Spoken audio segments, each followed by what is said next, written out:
Bueno, en esta mañana vamos a continuar con nuestro énfasis en el libro de Marcos. Yo le he dado por título esta prédica de este día: Dios preparó el camino.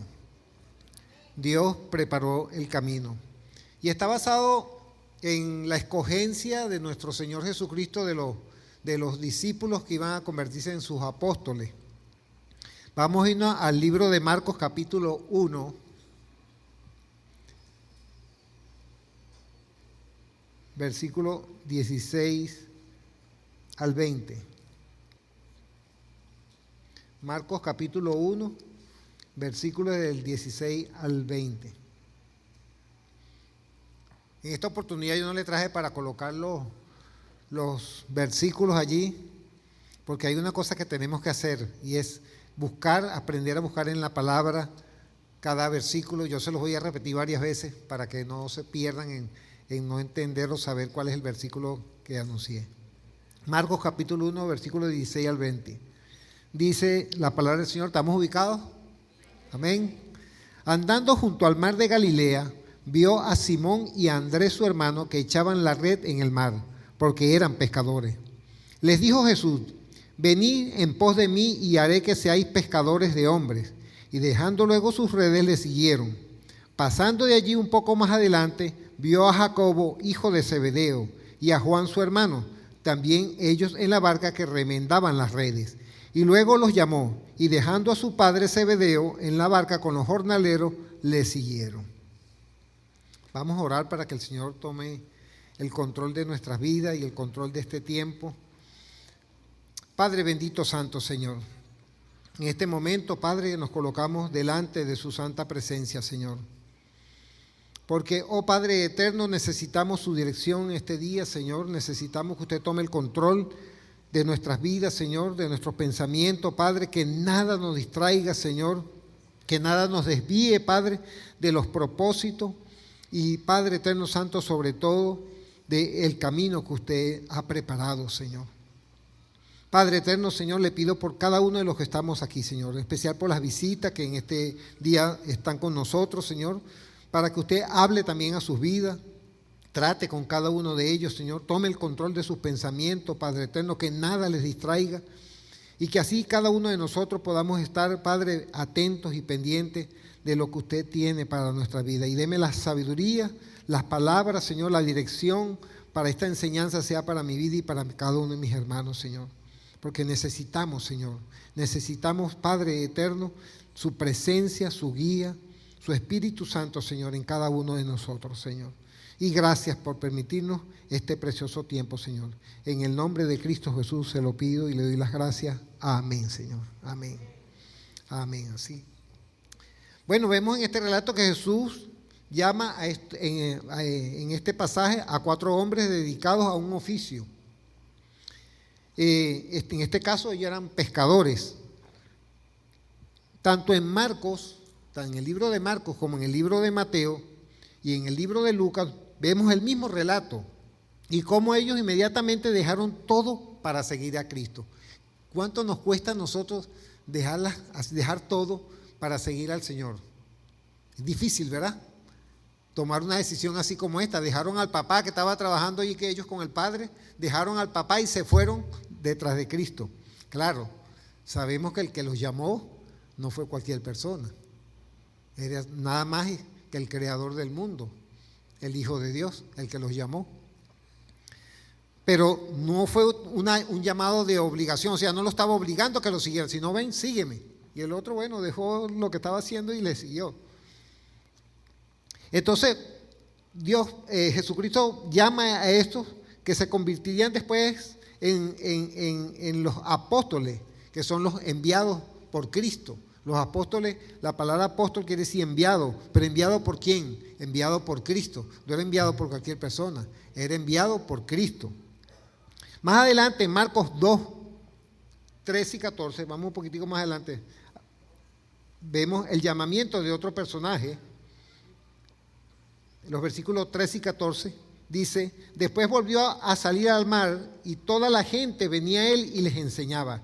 Y al pasar vio a Leví, hijo de Alfeo, sentado al banco de los tributos públicos y le dijo, sígueme. Y levantándose, le siguió. Otra historia también de otro que llamó y ahí mismo le siguió.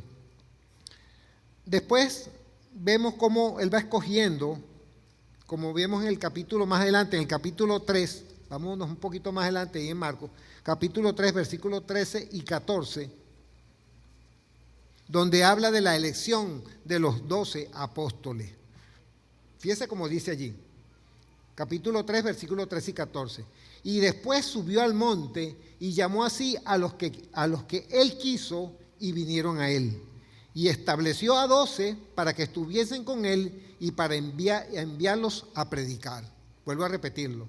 Después subió al monte y llamó así a los que él quiso y vinieron a él. Y estableció a 12 para que estuviesen con él y para enviarlos a predicar. O sea, él hace un llamado y se van detrás de él y él de allí escoge a 12. O sea, que quizás fueron muchos más los que fueron con Cristo. Pero él, de esos que fueron allí, él escogió a 12 para llevar la palabra, para enviarlos a predicar.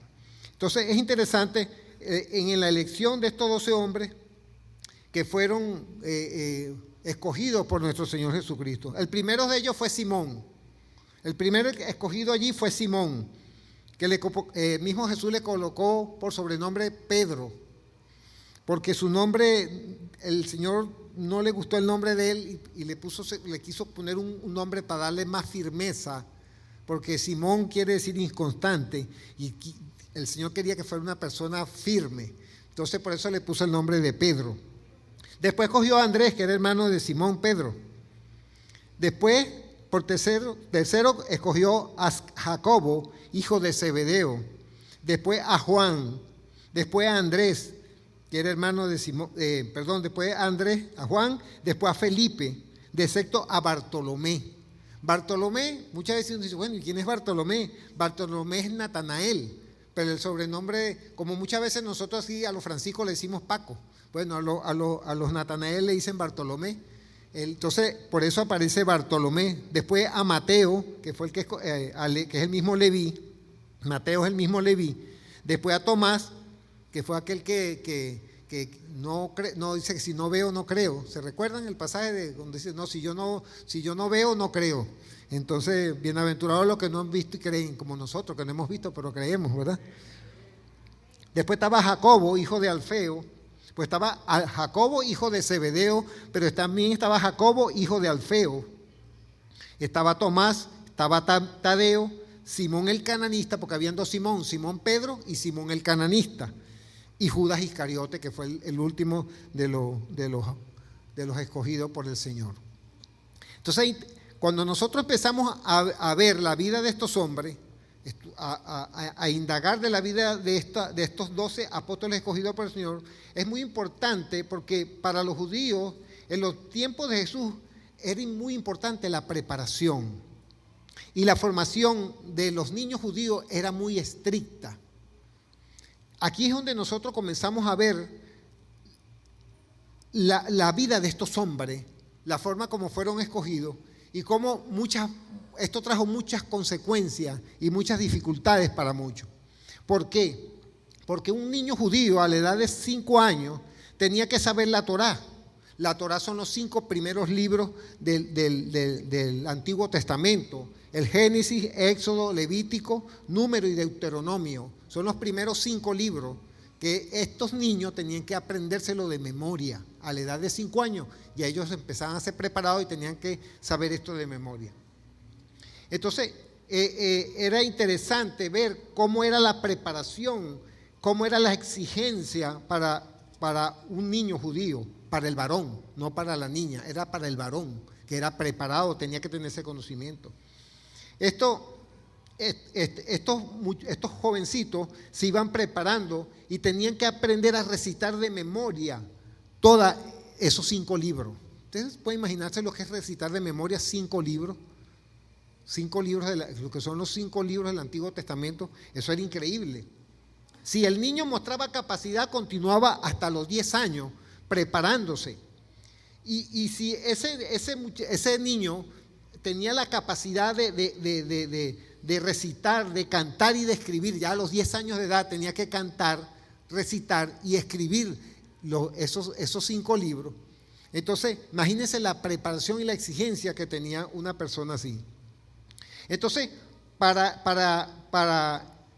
ya el muchacho, al llegar a la edad de los 10 años, si él quería seguir preparándose, porque para el pueblo de Israel era un orgullo que un joven siguiera el camino para llegar a ser un sacerdote, para llegar a ser un maestro de la ley, para llegar a ser un escriba o un fariseo.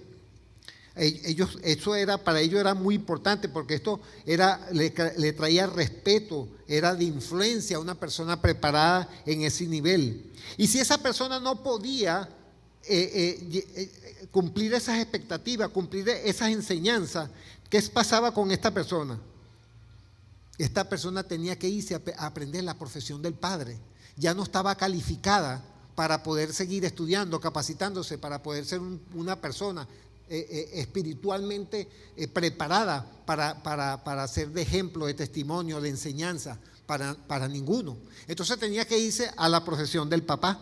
Ahí se capacitaba. Entonces la sociedad judía en el tiempo de Jesús, ninguno de los 12 apóstoles escogidos por Jesucristo, ninguno de esos 12 apóstoles cumplía con los requisitos que exigía la ley, exigía la norma educativa que tenían establecidos los religiosos de ese tiempo. Entonces, ninguno de ellos era verdaderamente una persona que podía ejercer tal función. Por eso vemos en el libro de Hechos, capítulo 4, versículo 13, cuando comienza el tiempo, cuando ya Jesucristo se ha ido, cuando ya Jesucristo ascendió al cielo y empiezan los apóstoles, y en el capítulo 4 de Hechos sucede algo muy interesante con Pedro. Vamos a buscarlo, Hechos capítulo 4, versículo 13, un poco más adelante de Juan viene Hechos. Buscamos capítulo 4, versículo 13, para que veamos lo que sucedió allí con Pedro. Miren lo que dice la palabra del Señor. ¿Estamos ubicados? Capítulo 4, versículo 13. Entonces, viendo el denuedo de Pedro y de Juan, y sabiendo que eran hombres sin letras y del vulgo, se maravillaban y les reconocían que habían estado con Jesús. Ellos se sorprendían porque ellos sabían quiénes eran. Ellos sabían la preparación que estos hombres tenían, y cuando vieron el denuedo que tenía, cómo hablaba de la palabra, cómo hablaba de la historia, del pasado, de la antigüedad, y de dónde sacaron esta gente este conocimiento. Si eran unas personas sin ninguna preparación, sin ningún nivel de conocimiento, ¿cómo es posible todo esto? Pero reconocieron algo, que habían estado con Jesús, el autor y consumador de la fe. Entonces, ¿qué nos enseña todo esto? Esto nos enseña, como nos manifiesta Pablo en la carta de Primera de Corintios. Vamos a buscarlo, Primera de Corintios capítulo 1, vámonos más adelante todavía, un poquito más adelante. Estamos Hechos, después viene Romanos, después viene Corintios. Corintios capítulo 1. Miren lo que sucede ahí en Primera de Corintios capítulo 1, lo que Pablo manifiesta. Capítulo 1, versículo 27.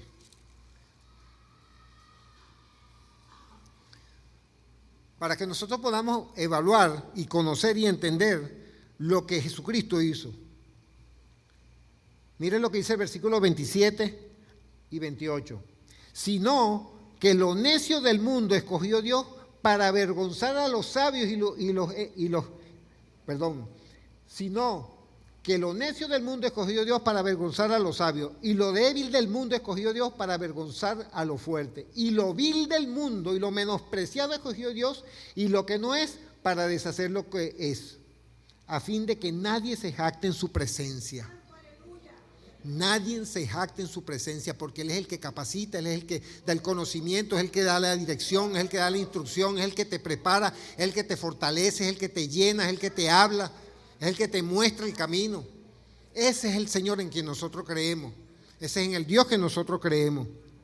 Entonces, aquí vemos que para deshacer lo que es Pedro, un hombre de carácter inconstante, impulsivo, un Mateo o Leví, cobrador de impuestos, que estaba a favor del imperio romano.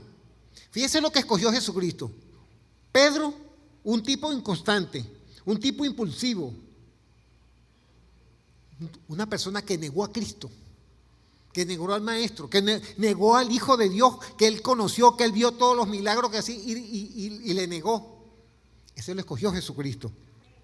Escogió también a otro hombre, a Simón el Celote. Simón el Celote era un guerrillero. ¿Por qué era un guerrillero? Porque él conformaba vamos a decir, un grupo de personas en el pueblo de Israel que estaba en contra del Imperio Romano. Era muy religioso, muy apegado a la Torá. Pero ¿qué sucedía? Que el Imperio Romano lo estaba sometiendo. El Imperio Romano ellos habían tenido unos encuentros violentos con el ejército romano. Habían fallecido muchos celotes de estas personas que estaban en contra del Imperio Romano. Y él tenía un pleito con Leví, con Mateo. ¿Por qué? Porque Leví era un cobrador de impuestos, él era judío, Leví era judío, el Mateo era judío, pero ¿qué sucedía? Él trabajaba para el Imperio Romano cobrando el impuesto a las personas. ¿Y cómo hacía él eso? Bueno, ellos compraban el compromiso de cobrar el impuesto a la gente, pero él cobraba el impuesto un poquito más alto para él quedarse con una parte. Entonces una parte era para el imperio y otra parte era para el Leví. Entonces esta persona, este Simón el Celote, le tenía rabia, pues. Tenía problemas con este hombre. No estaba de acuerdo con él, con lo que estaba haciendo. Estos fueron los personajes que Jesucristo escogió. Escogió también a Judas Iscariote. ¿Jesucristo no sabía que él le iba a entregar? Claro que sabía. Pero eso es lo que la palabra muchas veces dice y habla de que son los predestinados. Este es un predestinado. Fue predestinado por un propósito que tenía que cumplir. Entonces, ahí vemos cómo Jesucristo conocía todas las cosas. Jesucristo sabiendo que lo traicionaría, pero estos hombres fueron escogidos por él y comienzan a ser preparados por nuestro Señor. Y aquí es donde comienza una enseñanza para nuestra vida. En Marcos capítulo 3, versículo 13,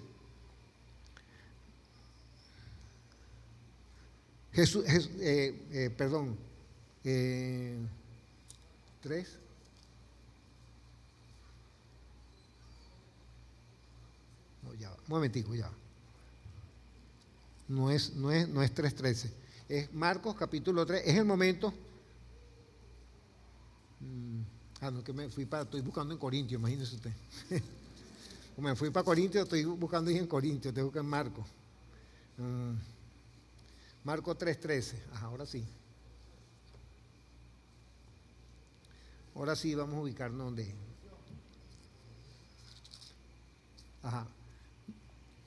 Mire, aquí es donde comienza la enseñanza de todo esto.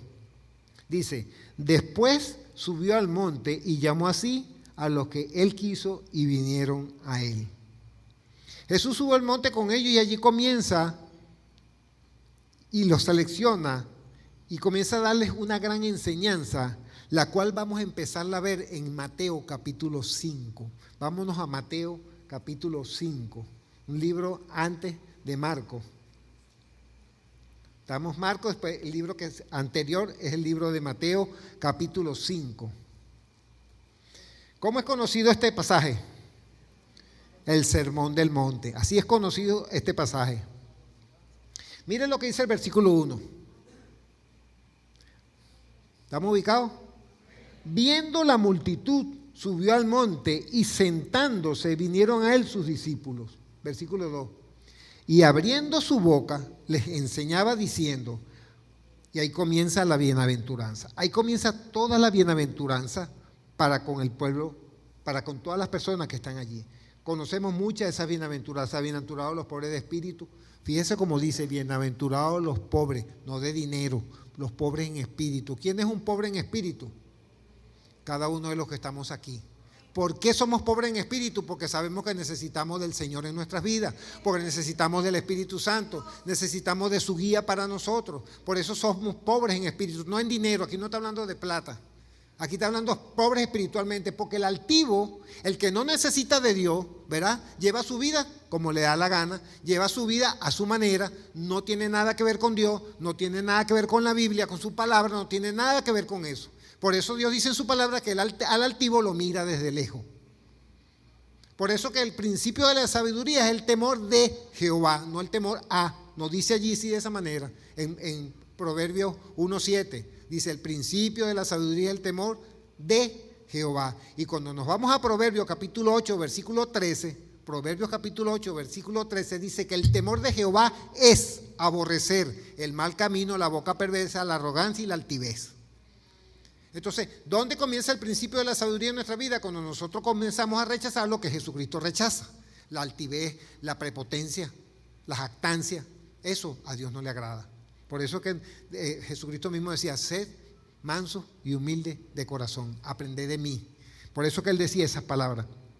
Entonces vemos allí que él comienza a mostrar y comienza con toda esta bienaventuranza que conocemos. Pero la parte donde yo quiero hacer énfasis comienza en el versículo 20. Mire cómo dice el capítulo 5 de Mateo, versículo 20. Porque os digo que si vuestra justicia no fuere mayor que la de los escribas y fariseos, no entraréis en el reino de los cielos. Ay, caramba, ahí la cosa se nos pone difícil. Porque os digo que si vuestra justicia no fuere mayor que la de los escribas y fariseos, no entraréis en el cielo, en el reino de los cielos. Dios no ve lo externo del hombre, sino lo que está en su corazón. Es una de las cosas que nosotros siempre tenemos que tener pendientes y atentos a eso. Dios no ve lo externo del hombre. Muchas religiones quieren cambiar al hombre vistiéndolo de una manera, poniéndolo por fuera de una manera. No, Dios quiere ver el corazón y allí es donde Él quiere trabajar en nuestras vidas, es en nuestro corazón. Uno muchas veces dice, pero ¿por qué dice el corazón? Si el corazón no piensa. Hermano, en estos días vi un video, yo lo dije antes, pero quiero repetirlo de nuevo. Yo vi un video que me quedé impresionado.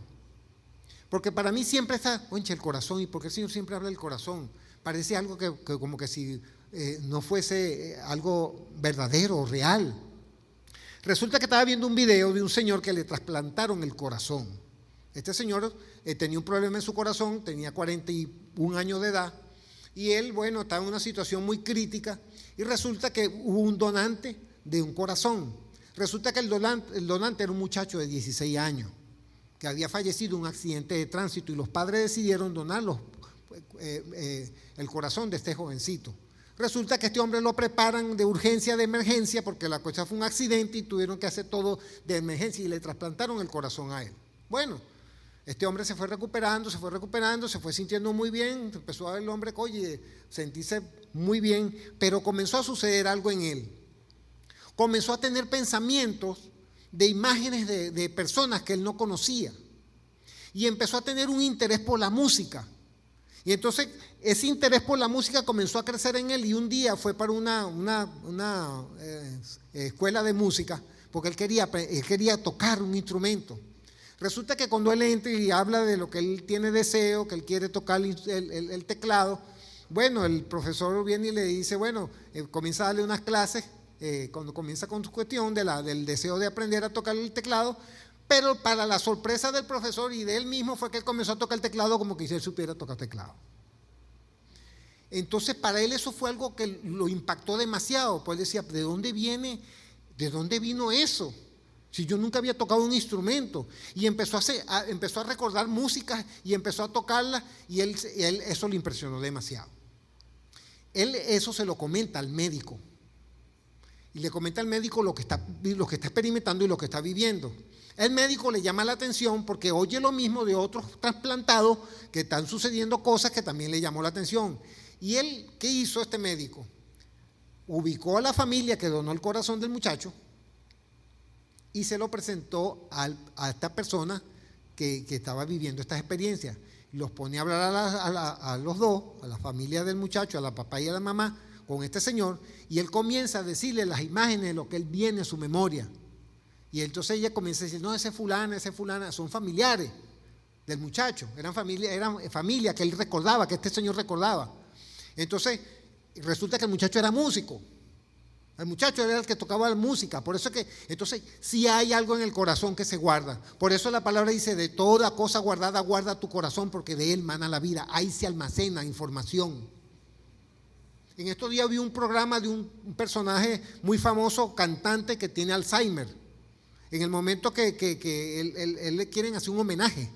Entonces, en el momento que comienzan a hacer el homenaje, ellos saben la situación en que está el hombre, que tiene Alzheimer y que el hombre se le olvida todo, pues. Resulta que llaman a una cantante para que le cante en honor a este señor, y en el momento que esta mujer va a cantar, lo llama y él se viene a donde está ella, para sorpresa de todo, que él comenzó a cantar con ella la canción, porque ella iba a cantar la canción que él cantaba, y él comenzó a cantarla. Resulta que comenzaron a investigar también los médicos en toda esta situación. Resulta que el Alzheimer no afecta lo que se almacena aquí en el corazón, se borra lo que está aquí, pero no lo que está aquí. Entonces pudieron darse cuenta que este hombre, la música, las canciones que todas que había compuesto, el hombre se las sabía, no se las había olvidado. Pues que no están guardadas aquí, están guardadas aquí. Entonces, hermanos, Dios es perfecto, la palabra es perfecta. De toda cosa guardada, guarda tu corazón. La palabra del Señor es perfecta. Entonces, ¿qué es lo que quiero que veamos en esto? Que Dios no ve lo que es externo del hombre, sino lo que está en su corazón. No es por un legalismo externo. Allí están las bienaventuranzas cuando abrimos nuestro corazón a Él. Toda esa bienaventuranza que dice ahí es cuando nosotros abrimos nuestro corazón para Él. Miren lo que dice el versículo 21. Aquí comienza la situación difícil. En el mismo capítulo 5, de ahí del Sermón del Monte. Miren lo que dice el versículo 5, el versículo 21. Oíste que fue dicho a los antiguos, no matarás, y cualquiera que matare será culpable de juicio. Pero yo os digo, miren lo que dice Jesucristo aquí, pero yo os digo que cualquiera que se enoje contra su hermano será culpable de juicio, y cualquiera que diga necio a su hermano será culpable ante el concilio, y cualquiera que le diga fatuo quedará puesto al infierno de fuego. Ay, caramba, habemos muchos criminales aquí. ¿Quién no se ha molestado con su hermano? ¿Quién no se ha peleado con su hermana? ¿Quién no ha peleado con su papá, con la mamá? Somos unos homicidas delante de Dios, hermano. Lo que dice aquí Jesucristo es muy fuerte, ¿verdad? Entonces, ¿cómo está esa condición? ¿Cómo está nuestra condición entonces delante de Dios? Yo creo que estamos muy mal. ¿Será que pasamos como inocentes? Dios dice en su palabra que Él no va a dar por inocente a nadie. Él no va a dar por inocente a nadie. Entonces la cosa como que se nos pone fea. Somos homicidas toditos. Pero mira el versículo 27, vamos a pasar un poquito más adelante. Vamos a seguir buscando aquí. Versículo 27. Oíste que fue dicho, no cometerás adulterio. Pero yo os digo que cualquiera que mira a una mujer para codiciarla, ya adulteró con ella en su corazón. ¿Cómo estamos, hermanos, los varones? Estamos mal. Y a mí no me van a decir, no, yo me mantengo firme, fuerte. No. A mí no me van a venir con esa mentira. Porque también la mentira es pecado, hermano. La mentira también es pecado. Miren cómo dice más adelante. Versículo 28. Perdón, 29. Mire cómo dice ahora. Por tanto, si tu ojo derecho te es ocasión de caer, sácalo y échalo de ti, pues mejor te es que se pierda uno de tus miembros y no que todo tu cuerpo sea echado al infierno. Versículo 30, vamos más adelantico. Y si tu mano derecha te es ocasión de caer, córtala y échala de ti, pues mejor te es que pierda uno de tus miembros y no que todo tu cuerpo sea echado en el infierno. Ahora sí estamos ponchados. Todos los hombres vamos a andar como Walter Martínez, con un parcho en un ojo. Ahí sí estamos todos. ponchado. ¿Cómo podemos ver esto nosotros, hermano? ¿Qué está diciendo Jesús con esto? ¿Qué nos está enseñando el Señor con todo esto?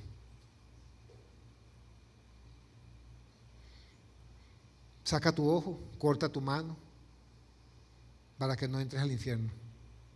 ¿Cuántos tuertos y mochos habría en la iglesia? ¿Ah? Y es una situación bien difícil. Ahora yo me pregunto, hermano, y yo creo que ustedes a lo mejor se están preguntando, ¿cómo podía sentirse el pueblo de Israel cuando Jesucristo le está diciendo todas esas cosas? ¿Cómo se podían sentir los apóstoles cuando Jesucristo le está diciendo todo eso? Y para completar la calamidad para ellos, para un pueblo sometido por un imperio que lo estaba sometiendo fuertemente, porque ¿qué sucedió? El imperio romano cayó sobre el pueblo de Israel, sometió a toda la población y todo el mundo tenía que pagar impuestos para poder mantener el imperio. ¿Cómo se podían sentir ellos, estas personas cuando eran amenazados y maltratados por los soldados romanos? Muchas veces con violencia. Vamos más adelantico. Aquí se pone la cosa un poco más complicada. Dice el amor hacia los enemigos, versículo 38, en el mismo capítulo 5.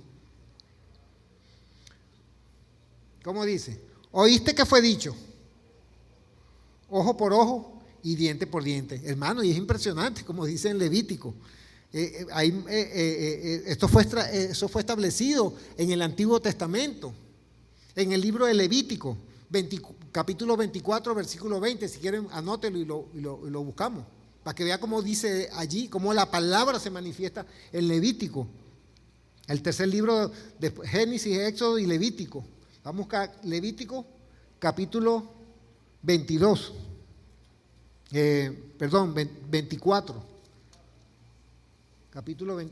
Capítulo 24. Versículo 20. Mire esto. Mire lo que establecía la ley. Esto era lo que establecía la ley, hermano. Levítico capítulo 24, versículo 20. Mire. Rotura por rotura. Ojo por ojo. Diente por diente. Según la lesión que haya hecho a otro, tal se hará a él. O sea que si usted le echa una pedra a otro, una pedra también le van a echar. Si usted le pega un palo, también le van a pegar un palo. Imagínese usted, eso era lo que establecía la ley, hermano. Pero mire lo que Jesucristo dice más adelante. Mire lo que Jesucristo dice después de eso. Pero yo os digo, en el versículo 39. Mire cómo dice, aquí es donde comienza la cosa difícil para un pueblo sometido, para nosotros también. Pero yo os digo, no resistáis al que es malo. Antes, a cualquiera que te hiere en la mejilla derecha, vuélvele también la otra. Y al que quiera ponerte a pleito y quitarte la túnica, déjale también la capa. O sea, si te quitan el protector, déjale la camisa, pues quédate tú sin camisa, pues. Dale todo al hombre para que se quede quieto. Y a cualquiera que te obligue a llevar carga por 1 milla, ve con él 2. Al que te pida, dale, y al que quiera tomar de ti prestado, no le rehúse. Oíste que fue dicho, amarás a tu prójimo y aborrecerás a tu enemigo. Porque así también decían allí en el Antiguo Testamento. Entonces, esto era establecido y esto era lo que establecía la ley. Entonces, ¿cómo ellos podían sentirse, el pueblo de Israel, que estaban sometidos por el imperio romano, por los soldados romanos? Cuando le dice no resistáis al que es malo, antes a cualquiera que te hiera en la mejilla derecha, ponle también la otra, ponle la izquierda. Así somos nosotros, hermano.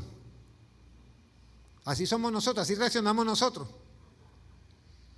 No, nosotros amamos al que nos ama, pero al que no nos ama nos le damos bien duro. No actuamos de esa manera. ¿Cómo podían sentirse los judíos al ser maltratados, golpeados por un soldado romano? Entonces vemos cómo ahí entonces Jesucristo le dice, bueno, oíste que fue dicho, amarás a tu prójimo y aborrecerás a tu enemigo, como dice en Levítico 19:18. Levítico 19:18 dice, no te vengarás ni guardarás rencor a los hijos de tu pueblo, sino amarás a tu prójimo como a ti mismo. O sea, vas a guardar a tu prójimo, pero los que no son tu prójimo, los otros, eso dale duro, eso dale con todo. Pero los que son tuyos, tu familia, no, eso cuídalo. Los que son de tu pueblo, eso cuídalo. Pero los otros que son de nosotros, no, eso dale con todo. Así era la ley. Entonces, oye, eso para nosotros es algo que impacta en nuestras vidas. Amar a los enemigos, como dice en el versículo 44, pero yo os digo, amad a vuestros enemigos, bendecid a los que os maldicen, haced bien a los que os aborrecen y orad por los que os ultrajan y os persiguen. Esas fueron las palabras del Señor. Esas fueron las palabras que nuestro Señor Jesucristo manifestó para con el pueblo de Israel en ese momento. Ahora, ¿cómo podían sentirse esta gente? ¿Cómo podían sentirse todos aquellos que estaban ahí viviendo en carne propia un ultraje, el trato, la vejación, la violencia que habían experimentado por parte del Imperio Romano? Y nosotros, ¿cómo nos sentimos oyendo estas palabras ante lo que nos ha tocado vivir, a lo que estamos experimentando en nuestras vidas? ¿Cómo nos ha pasado a nosotros, hermano? Porque yo les digo, hermano, yo más de una vez he maldecido al presidente de la República y al otro presidente también, y a toda la gente que se me atraviesa por ahí en la vía, aquí en la mente. No sale de mi boca, pero tengo que pedir perdón a Dios. Porque en el momento la ira toma el control de mi vida. Por eso es que el Señor dice en su palabra, airaos, pero no pequéis. Muchas veces no pecamos porque lo pensamos. No lo decimos, pero lo pensamos. Entonces, ¿qué nos lleva a eso? Oye, el Espíritu Santo nos redarguye, me hace sentir mal y le pido perdón. Porque no debe, en la Biblia me dice a mí que en una fuente no puede salir agua dulce ni agua amarga. O sale agua dulce o sale agua amarga, pero no puede salir agua dulce y amarga. Pero ¿cómo reaccionamos muchas veces? ¿Cómo actuamos muchas veces?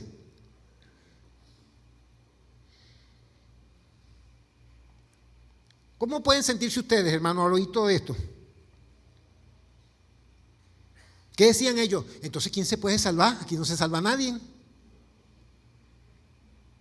Jesús le estaba mostrando que ninguno, sujetándose a la ley, y menos aún tratándose de poner en práctica en sus propias vidas, podían cumplirlo. Usted puede poner en práctica todo esto en su vida. Se va a sacar los ojos, se va a cortar la mano. Es que lo pone en práctica y todavía sigue, hermano. Todavía sigue. Te saca los ojos y todavía te pones una venda en los ojos y todavía sigue. Porque viene la mente y empieza a pensar. Empieza a imaginarse cosas. Entonces, la batalla allí en nuestras vidas va a estar en todo tiempo y en todo momento manteniéndose allí en lucha y en batalla. Nadie nunca puede cumplir las exigencias de un Dios santo. Nadie las puede cumplir, hermano. Los fariseos habían creado un código legal que contenía 653 leyes, además de los 10 mandamientos. Ellos agarraron los 10 mandamientos y los dividieron y sacaron 653 leyes para regular la vida y el comportamiento del pueblo. Y ahora Jesucristo se la pone más difícil. Jesucristo ahora se la pone más difícil con todo esto que le está diciendo. Mateo 5:17. Jesucristo, vamos acá, Mateo, ahí un poquitico más atrás. Miren lo que dijo Jesucristo ahí. Mateo capítulo 5, versículo 17. ¿Qué dice? Quiero oírlo.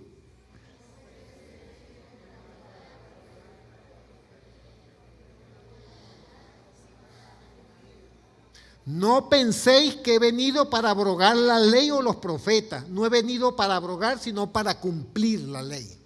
Jesucristo no vino para eliminar la ley, sino para cumplirla. ¿Por qué? Porque nadie podía cumplirla. No había nadie que pudiese cumplir la ley. El único que la podía cumplir era Él. ¿Qué es lo que está tratando de enseñarnos el Señor aquí? ¿Qué está tratando de enseñarnos? Mira lo que dice en el capítulo 5, el mismo capítulo 5, versículo 48. Mire cómo lo termina de rematar ahí.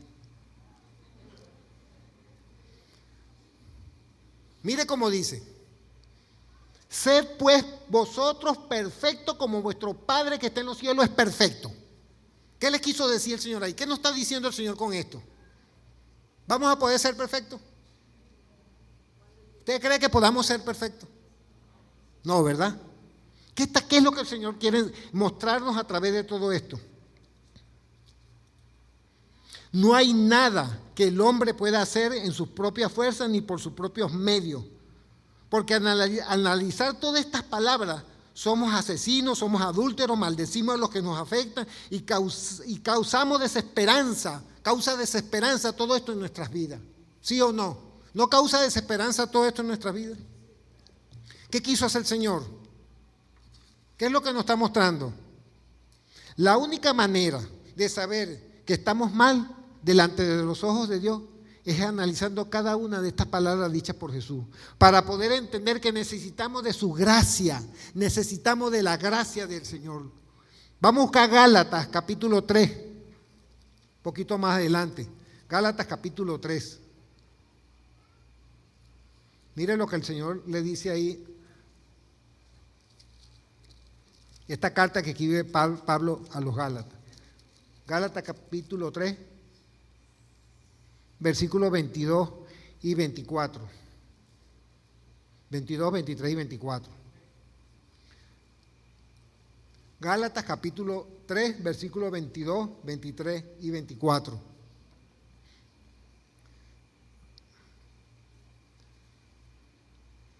¿Qué dice la palabra del Señor? Mas la Escritura lo encerró todo bajo pecado, para que la promesa que es por la fe en Jesucristo fuese dada a los creyentes. Pero antes que viniese la fe, estábamos confinados bajo la ley, encerrados para aquella fe que iba a ser revelada, de manera que la ley ha sido nuestro ayo para llevarnos a Cristo, a fin de que fuésemos justificados por la fe.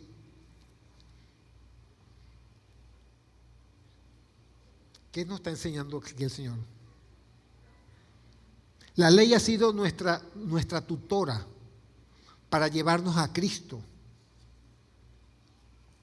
Así que se cumple la palabra cuando dice que por gracia somos salvos, es por medio de la fe. Y no es de vosotros, eso es un don de Dios. Y no es por obra para que nadie se gloríe.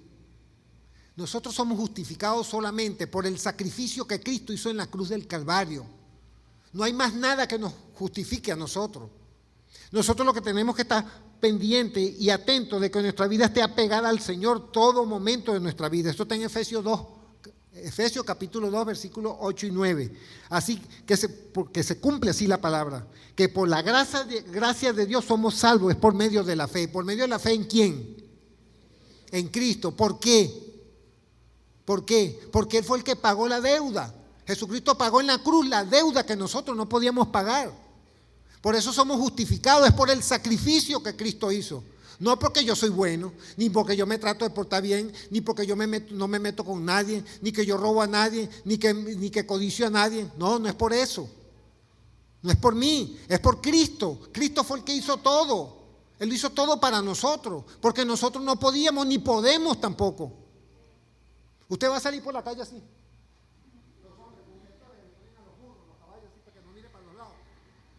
Es que ni mirando para el suelo, va a dejar de mirar.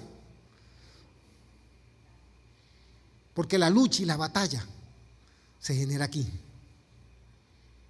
¿Qué me seduce? Pregúntese, hermano, ¿qué me seduce a mí? ¿Qué me seduce?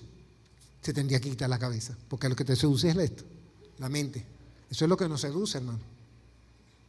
Eso es lo que seduce en nuestras vidas. Es nuestra mente, ahí es donde se genera la batalla. Pero ¿qué pasa cuando nosotros nuestra mente la ponemos en Cristo? Y comenzamos a pensar en la palabra del Señor. Y comenzamos a decir, en la mano del Señor es que puedo yo vencer. ¿Por qué? Porque la palabra me dice que en Cristo somos más que vencedores. Es en Cristo, no es en mí, no es en mi conocimiento, no es en mi sabiduría, no es en mi buen comportamiento. No, yo puedo aquí portarme bien, porque son 1 hora, 2 horas aquí en la iglesia, pero cuando yo salgo allá afuera, ¿cómo me comporto? ¿Cómo trato yo a los demás afuera? ¿Cómo yo trato a mi esposa, a mis hijos? Hermano, ahí es donde nosotros tenemos que vernos. ¿Cómo trato yo a los que son empleados míos si tengo trabajadores? ¿Cómo me comporto yo delante del jefe que tengo? Si estoy trabajando empleado. ¿Cómo soy yo con los alumnos que tengo si doy clase? ¿Cómo los trato? Yo cuando estudié bachillerato yo pasé mucho trabajo porque yo tenía muy mal carácter, como le dije antes. Yo tenía un carácter muy fregado.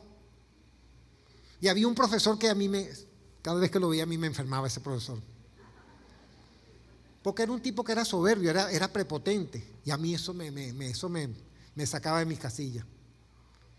Él el primer día de clase, cuando entramos al salón el primer día de clase, él decía su nombre. Mi nombre es fulano de tal, no lo voy a decir para no, pues ya él ya falleció ya.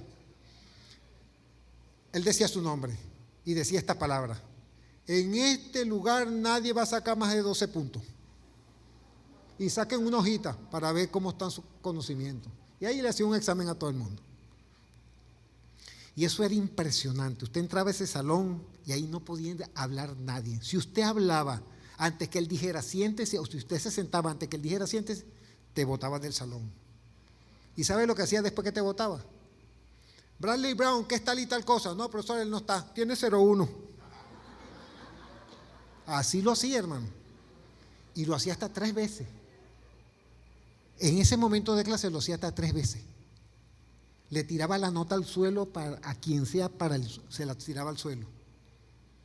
Eso era impresionante. Todo el mundo le tenía pánico. Porque él era el director regional de educación, además de profesor.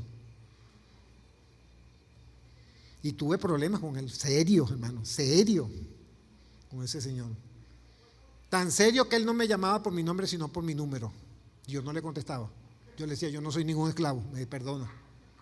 Sí, hermano, yo tenía un carácter muy fuerte. Le digo, por la misericordia yo estoy aquí. Sí, tenía un carácter muy duro en ese tiempo. Me hice daño. Yo empecé a los 19 años a padecer de úlcera, sangrante, por el bello carácter que tenía. Entonces, hermano, ¿qué quiere hacer Dios en nuestra vida? Que nosotros confiemos en su Hijo Jesucristo. ¿Qué dijo Jesucristo? Miren lo que dije, lo que sucedió después de todo ese sermón. Porque ahí comenzó él a tratar, a enseñar con el sermón del monte que nadie puede llenar, nadie puede cumplir los requisitos de santidad de Dios. Nadie. La enseñanza del sermón del monte es que el mismo Jesús lo tuvo que manifestar unos capítulos más adelante. Miren lo que dice en el capítulo 11, Mateo 11, en el mismo libro de Mateo. Vámonos a Mateo. Más adelante tuvo que manifestarlo. Miren lo que le dice Jesucristo allí a todos ellos. Miren lo que le dice. Mateo capítulo 11, versículos 28 al 30. Miren lo que tuvo que decirle.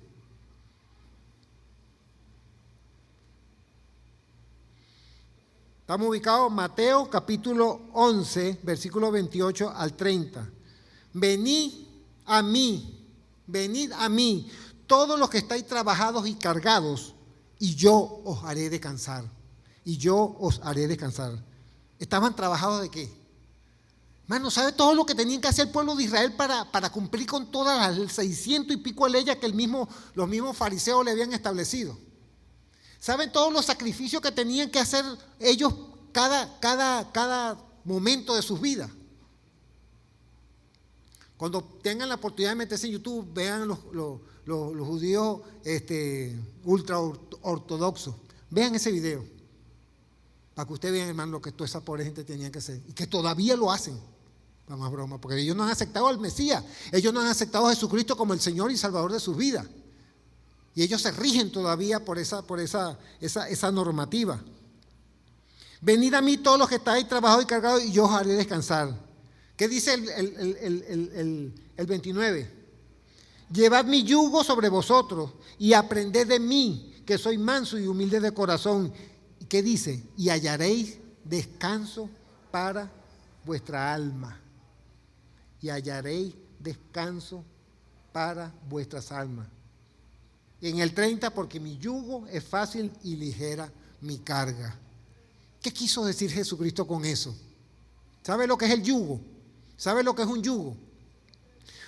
Usted ha visto los bueyes que aran el campo, que lo utilizan los campesinos, en la antigüedad lo usaban mucho, hoy en día se utiliza en las zonas donde no puede utilizarse un tractor. Utilizan dos toros, un toro aquí, y entre el toro y el otro toro hay una madera con unos arcos, con unas correas, eso es el yugo, unir uno con el otro. ¿Con qué propósito? En ese tronco que une los dos animales hay un tiro para alar el arado. No es lo mismo arar el arado con un solo animal que con dos. Entonces, si nosotros nos unimos con Cristo, vamos a poder llevar la carga, vamos a poder arrastrar todo el peso de nuestras vidas con la ayuda, con la presencia de nuestro Señor a un lado de nuestras vidas. Por eso es que Él habla del yugo, que nos unamos a Él, que nos mantengamos firmes con Él. Y Él es el que nos va a ayudar a vencer, porque en Cristo es que somos más que vencedores. No es nuestra mano, no es nuestra fuerza, hermano. Si ese aplauso es para el Señor, délo más duro, porque merece todo nuestro aplauso.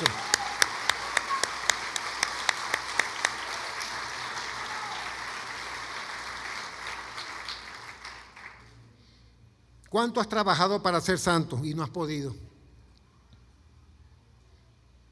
¿Cuánto te has cargado para tratar de cumplir con el Señor? ¿Cuánto, man? Yo recuerdo un cuñado que él llegó y aceptó al Señor en su vida. En un momento. Fue algo impresionante. Son de esas personas que yo digo que Dios no la tocó, se la llevó por delante. Porque el cambio fue impresionante. Y él era una persona que fumaba mucho. Y cuando comenzó a caminar con el Señor y está con el Señor y gozoso, él comenzó a fumar. Porque comenzó a criticar a todo el que fumaba. Y a todo el que fumaba le decía cosas y bromas. Y agarró el cigarro, hermano. Y cada vez que fumaba lloraba. Porque no podía dejarlo. Y así estuvo llorando y cada vez él se escondía para fumar. Se metía un poco de caramelo, eso de menta, pero eso siempre se siente el olor. Yo no le decía nada porque yo sabía que eso es una debilidad de la vida del ser humano que le cuesta dejarlo. Y él había un tiempo para el Señor en ello. Y era así, Dios tenía un trato con él, el Señor tenía un trato con su vida. Hasta que él aprendió de que Dios no nos mandó a criticar a nadie. Mire lo que dice aquí en Mateo.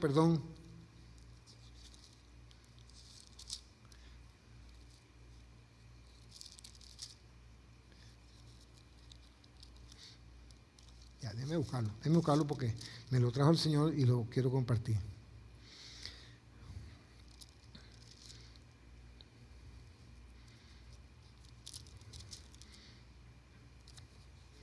Está en el capítulo 7. No juzguéis para que no seáis juzgados. Porque con el juicio con que juzguéis seréis juzgados y con la medida con que medís os será medido. ¿Y por qué miras la paja que está en el ojo de tu hermano y no echas de ver la viga que está en tu propio ojo? ¿O cómo dirás a tu hermano, déjame sacar la paja de tu ojo y aquí la viga en el ojo tuyo? Hipócrita.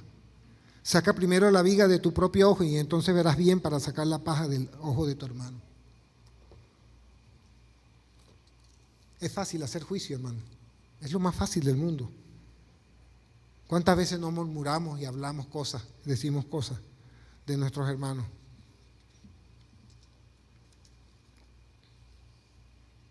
¿Cuántas cosas no hacemos? Pero ¿qué dijo Jesucristo? Jesucristo dijo, ven a mí, yo soy la verdad y la vida, y te haré libre. Yo pagué en la cruz por tus pecados. Yo he dado mi vida en rescate por mucho. Solamente confiemos nuestras vidas en las manos del Señor, porque nunca por nuestros medios podremos vivir en santidad. No vamos a poder por nuestros medios vivir en santidad. Ser cristiano no es que seamos buenos o santos, tiene que ver con nuestra relación con la gracia de nuestro Señor, que Él sí cumplió con la ley. Y lo único que nos va a justificar, como lo dije antes, es nuestra fe en Cristo. Como dice en Romanos 5:1, justificados pues por la fe, tenemos paz para con Dios por medio de nuestro Señor Jesucristo. Es el único que nos va a justificar. No hay más nada que te justifique, hermano. Nada. No es que te portes bien ni que andes bien en este mundo, no. Confía en el Señor, pon tu vida en las manos del Señor desde que sales de tu casa, cuando andes en el camino, cuando estés en el trabajo, cuando estés en los estudios, cuando estés en tu hogar con los hijos. Dale gracias al Señor, pon tu vida en las manos del Señor. Cuando vengan esas tentaciones, pensamientos, comienza a traer cánticos de alabanza al Señor. Es una batalla, sí, es una batalla, pero no la podemos ganar solo. Tenemos que ganarla con Cristo. Ser cristiano tiene que ver a quién estamos reconociendo y en quién estamos depositando y confiando en nuestras vidas cada día. Eso es ser cristiano, en quién estamos poniendo nuestras vidas, en qué la estamos poniendo. Dios preparó el camino, lo preparó en Andrés, lo preparó en Pedro, lo preparó en Juan, lo preparó en cada uno de ellos. Lo preparó también en Simón el celote, que miraba con odio al otro. También aprendió. Cada día nuestras vidas deben estar dispuestas para seguir el camino del Señor. Y solo esperamos, Él lo que espera es que vayamos a Él, que vayamos a su presencia. Como dice antes, venid a mí todos los que estáis trabajados y cargados, que yo os lo haré descansar. Él te llama para que le sigas. Él me llamó para que le siguiera.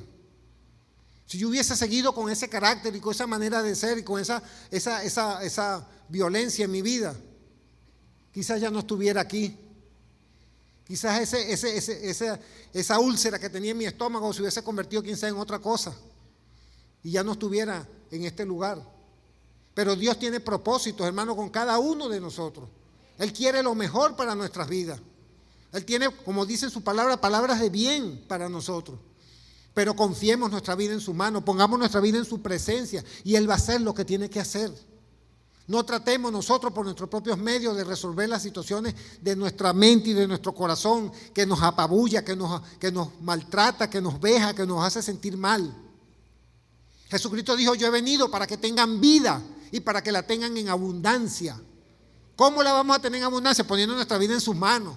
Y Él va a traer paz sobre nuestras vidas. Él va a limpiar nuestra mente y nuestro corazón.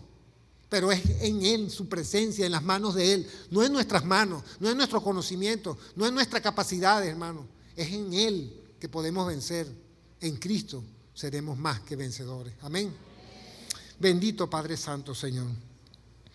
Gracias, Padre eterno, Señor. Gracias porque usted hizo todo, Señor. Usted preparó el camino, Señor. Gracias, Padre eterno amado, porque su Hijo Santo, Señor, hizo tanto para enseñarnos, Señor, y hace tanto para enseñarnos cada día, Señor. Perdónenos, Padre, cuando somos cabezaduras, Señor. Cuando, oh Padre amado, queremos resolver y queremos nosotros pagar, oh Padre, para agradarle, Señor. Cuando no hay nada que nosotros podamos hacer para estar bien delante de su presencia, Señor. Su Hijo Jesucristo ya lo hizo, Señor. Solamente nosotros tenemos que aferrarnos a Cristo cada día de nuestras vidas, caminar con Cristo, para que la imagen, la luz que se vea sea la luz de Cristo, Señor.